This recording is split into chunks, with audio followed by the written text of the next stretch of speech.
Alright, so this guy's doing basically a video on communication and rhetoric and on 4 ways quacks manipulate their audience. And I gotta say, right off the bat, he's falling victim to his own bullshit. So let's look at it. Intellectuals to religious apologists to politicians and political... An antidote to chaos. From alternative medicine salesmen to pseudo-intellectuals to religious apologists to politicians and political commentators, many public figures seeking greater power and popularity make use of the same dishonest tactics to manipulate their audiences into siding with and supporting them. Okay, so look at the list of people he included: pseudo-intellectuals, religious apologists. Now, I mean, that's poisoning the well for sure. So if you're talking about manipulating your audience, maybe you shouldn't poison the well and beg the question in that fashion. Mr. whatever your name is. I'm sorry you have to get torn to pieces like this, but you're up to bullshit. You need to get fried for it.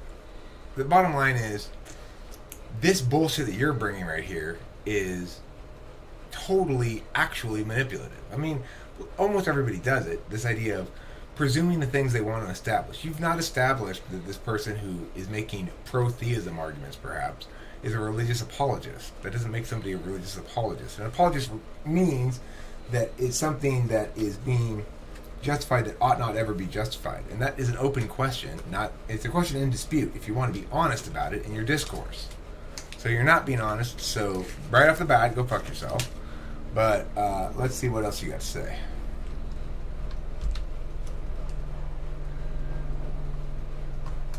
Now, I'm sure that if you're the kind of person who watches videos like this one, you're probably already aware of several manipulation tactics, most of which are some sort of appeal to emotion. That's why I've decided to discuss more nuanced... Like flattery, asswipe? You mean, would that be such an example of, you mean the thing you're doing right there? You know, pots shouldn't call kettles black. Tactics here, which are commonly used today, but rarely unpacked. The tactics on this list aren't just used by career conmen and snake oil salesmen. They're also used by some people with actual credentials, sometimes as a primary method of persuasion, and sometimes just as a defense when they've been backed into a corner. Some of them can also be used somewhat unintentionally. I bring this up because, as you'll see, these tactics are easily identifiable in the work of Jordan Peterson. It just goes to show that someone being highly credentialed doesn't necessarily ensure that they're always honest in their means of... Nor does someone being a scumbag sitting in a room. So, you being a scumbag sitting in a room... Now, I'm not defending Jordan Peterson. I agree he makes some bad arguments. I've critiqued him on some of his bad arguments, but I bet you that's not what you're going to do.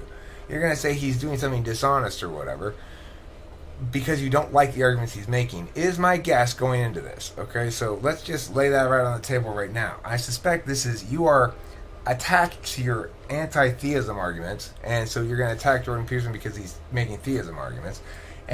But what's interesting, you're not attacking the arguments themselves, you're going to attack his character by questioning his honesty, which I think is totally inappropriate. But let's see what you say. God damn it. Not that. Persuasion. Creating a narrative and enemy. Humans love stories. We retain information much better when it's put in story form than when it's presented directly. The greatest teachers are nearly always the greatest storytellers, but so are the greatest tricksters.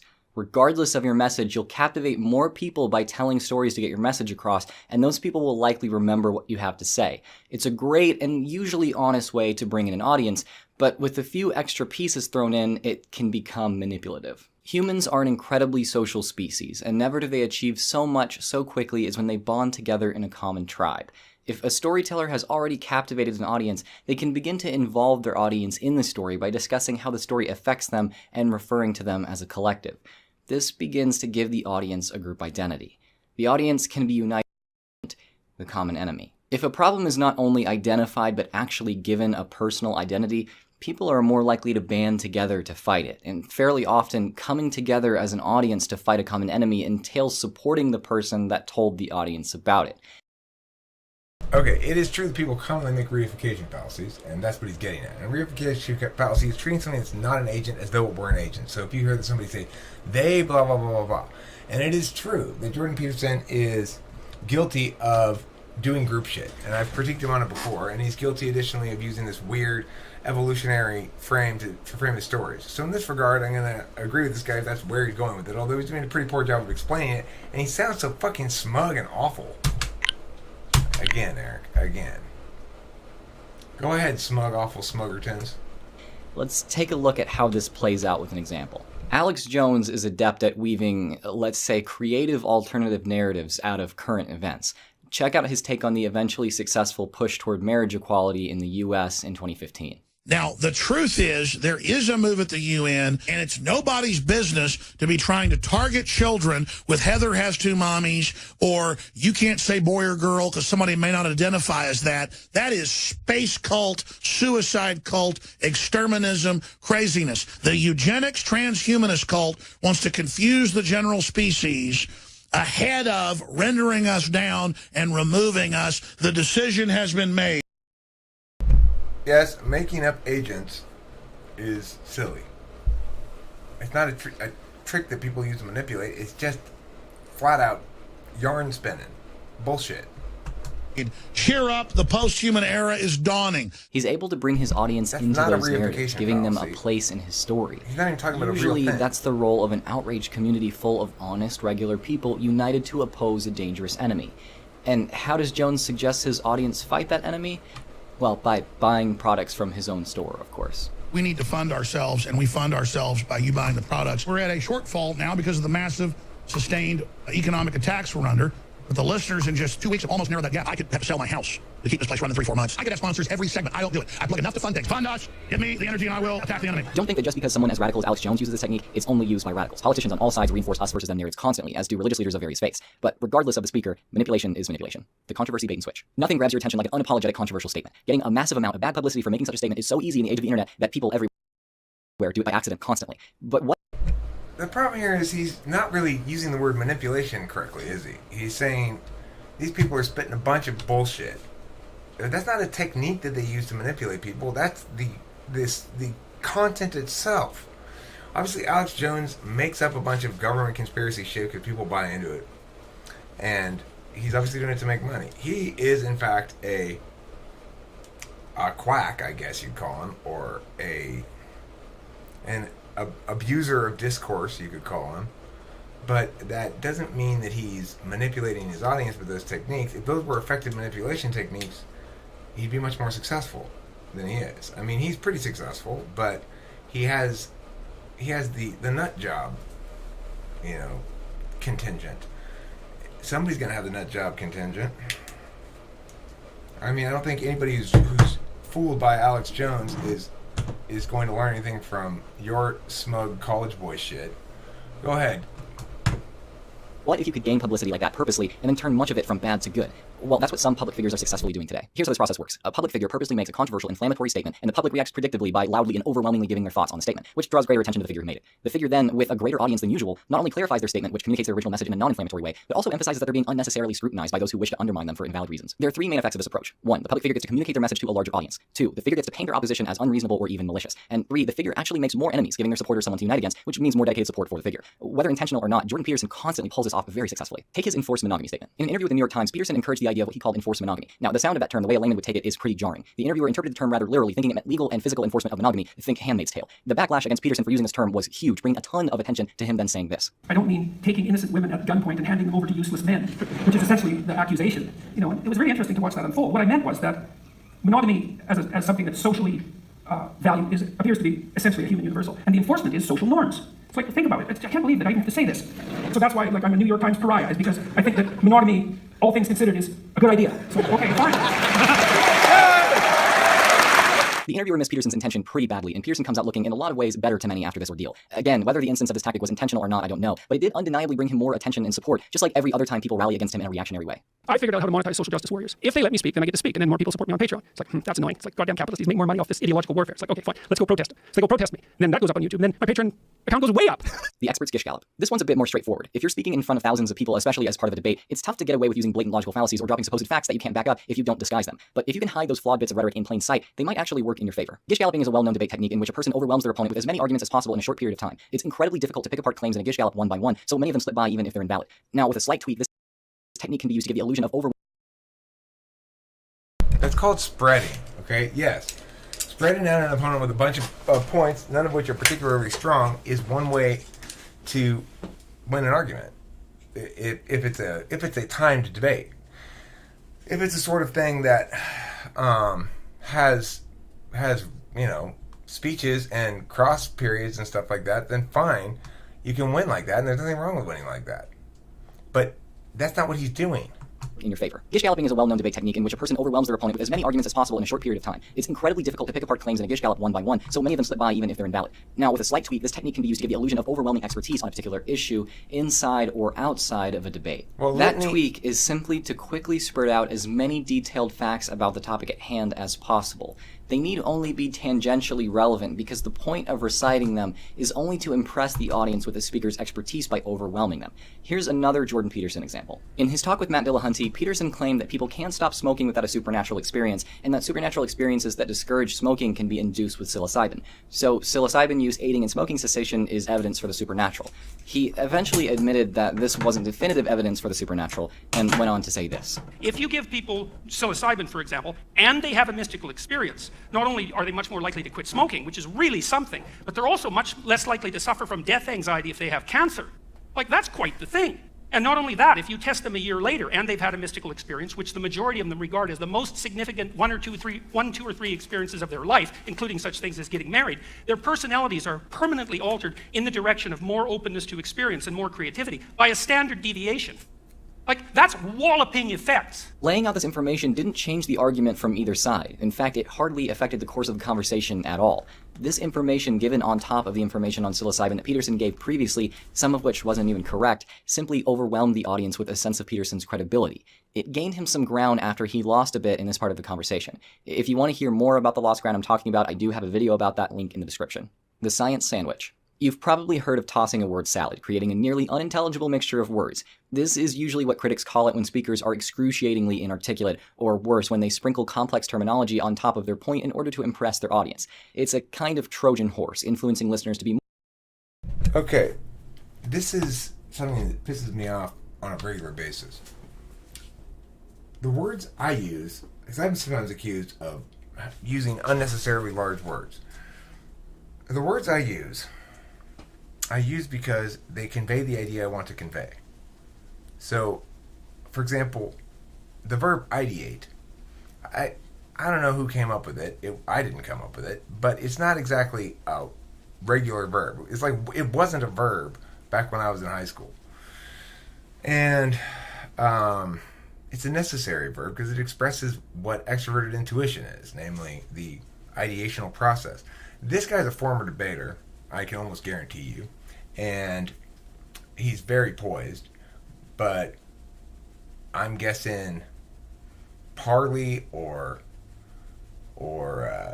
something like that, not a real flow debate format, because the thing is, he's leaving himself open to all kinds of discourse critiques given the nature of his own discourse critiques. He's positioning himself and what he's saying as authoritative, but I'm disagreeing with it, and I'm a debate coach. I'm telling him right now that his thoughts about the dish gallop, it's not a technique people use to manipulate their audience. It's a technique people use to win a debate. And that's okay. Now, I agree it's not the most substantial form of argumentation you can do. I agree that a litany of facts about something, but all those litany of facts were relevant to the notion that Peterson was actually making. Now, see, this is what you're also not doing, asswipe. You're not actually breaking down his argument. Peterson there was saying, the correct critique of Peterson's argument is Peterson was giving utilitarian justifications for mysticism, but mysticism is itself not something that you can choose by way of recognizing its utility. So you have to have this additional thing like psilocybin to enable the mystical experience. I mean, I think it's bullshit too. Basically, I don't think psilocybin enables any mystical experiences. I don't like the idea of mystical experiences, except those within my parameters of magical thinking. I employ magical thinking sometimes. I have my own theistic arguments that I can make. But the thing is, the most important of those arguments is it's not an argumentary matter, which is to say, I'm not arguing that God exists. I'm not trying to convince you about anything about God. I'm telling you that I engage in a behavior that is prayer, that one would tend to assert necessarily presumes the existence of God. Well, it only necessarily presumes the existence of God if you allow that to be a question that needs to be addressed during the scope of the behavior, which it doesn't. And if you want to argue with me about whether or not God exists or something, then I'll concede that argumentationally there's not adequate, eventually I'll concede that there's not adequate ground to affirm existence, but nor is there adequate ground to definitively negate it. And I don't accept that I'm necessarily affirming here, right? Now, if you are a former debater, and I hope you watch this video, if there's anybody I actually hope watches my response video, it's this guy. You need to watch my video, because you're being more dishonest in a more sneaky way than the people you're critiquing the honesty of. You're being more dishonest, and you know it. I'm pretty impressed. But you gotta get past that shit. Your smuggery is fucking offensive. You're failing to persuade this audience. It's a matter of teleology as well. So you're talking about, like, you know, what the problem with Peterson's arguments in general is it's a bunch of empirics, and that's not the way to prove anything. He's wrong about his evolutionary frame, because evolution's bullshit. I'll beat you in that argument, motherfucker. You want to come roll? Let's roll on that one. I bet you're a big believer in evolution, huh? Come on, let's go. I'm ready to take you down in a second. Who the fuck are you anyway? Genetically modified skeptic. Bring it, motherfucker. I'll put my URL here. I'll just put this. Hey, I'm posting a rather scathing critique of this video right now.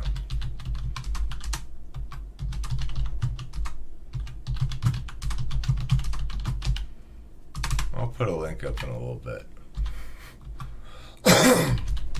Actually, I'll put a link up when I'm done.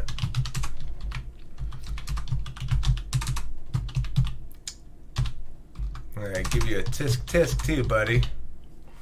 Yep, that's 2 tisks for you. What do you think about that? What do you think about that, huh? Alright, let's see what else you got to say, homeboy banana pants. More receptive of ideas because they superficially sound legitimate.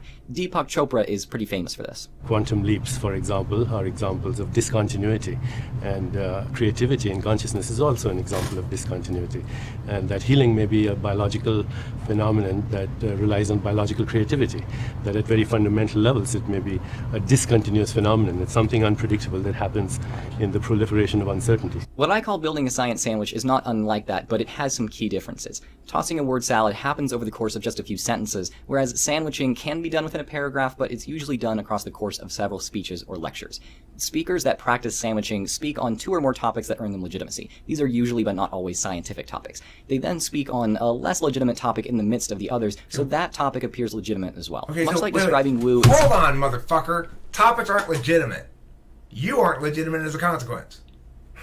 Oh, okay, that's not a legitimate argument. But the point is, topics are absolutely not legitimate. If you're talking about the topic being legitimate or illegitimate, you are begging the motherfucking question. Resolved, motherfucker. You know this. You know this, too, you little fuck. You're not gonna get away with it. Fuck no. Little debater fuck. Hell to the no. Scientific sounding terms, this tactic is all about stealing the impression of legitimacy from where it's been earned to be utilized where it hasn't. Unfortunately, this can be seen across Jordan Peterson's various lectures. You are likely to hear him talk about and teach well-tested, reputable concepts in psychology. He's an accomplished clinical psychologist, after all. Political conservatives tended to be low in trait openness, that's the creativity dimension, and high in trait conscientiousness, whereas political liberals tended to be high in trait openness and low in conscientiousness. And so one of the things that's extraordinarily interesting to know from a Big Five perspective is that your political proclivities are very powerfully influenced by your temperament. But you're just as likely to... Big Five is bullshit. Cognitive functions makes way more sense. I'd love to debate you on that too. I'd be happy to whip your ass on that as well. We're gonna have to define some terms though. You're not gonna like that, especially if you're graduated from Parley, which just sounds like you did, or Congress. You certainly didn't do policy debate.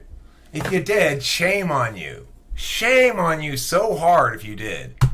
Hear him teach on Jungian concepts which are largely unverified and not particularly reputable in the field of psychology today. He usually does this, mind you, in the same context, from the same classrooms and lecture halls. Okay, so you're just slinging labels at things. This is reputable, that's not reputable. You don't have a good reason to prefer the Big Five, for example, over cognitive function model. Not the Jungian cognitive function model, but an involved understanding of that. It's been a lot of years since Jung came up with it. So basically you're wrong on everything, and you're smug as a little piece of wrong shit. So bring it, motherfucker. Bring it and bring it again. And bring it a third time. We can argue evolution. We can argue cognitive functions. I don't give a fuck. You're probably wrong on everything else too. We can argue theism. Now, look. You bring that weak ass shit up in here, they'll all fucking wipe the floor with you. Alright, appear.in/TWFP2. I'll be there all evening. Or if you come in, or I'll give, you know what, fucking email me, and I'll be there. Or somebody come get me. Susie, call me, or somebody call me if he goes in the room. I'm not gonna be there all evening, but I'll be in and out checking for you. I want your ass. I'll debate you wherever too. It doesn't have to be my room if you don't want to. Although we should, because it's cold there. But anyway, and believe me, people who hang out there are not going to give me any slack. If they think you win, they'll give you the win. No doubt about it. I'm sure you have a lot better in you than this fucking video, but for now, that's good enough. I'm done with this video. I'm done with this guy. I'm done listening to his bullshit, and I'm asking him to please bring it here so I can look at it in person. Oh, good Lord, the wrongness.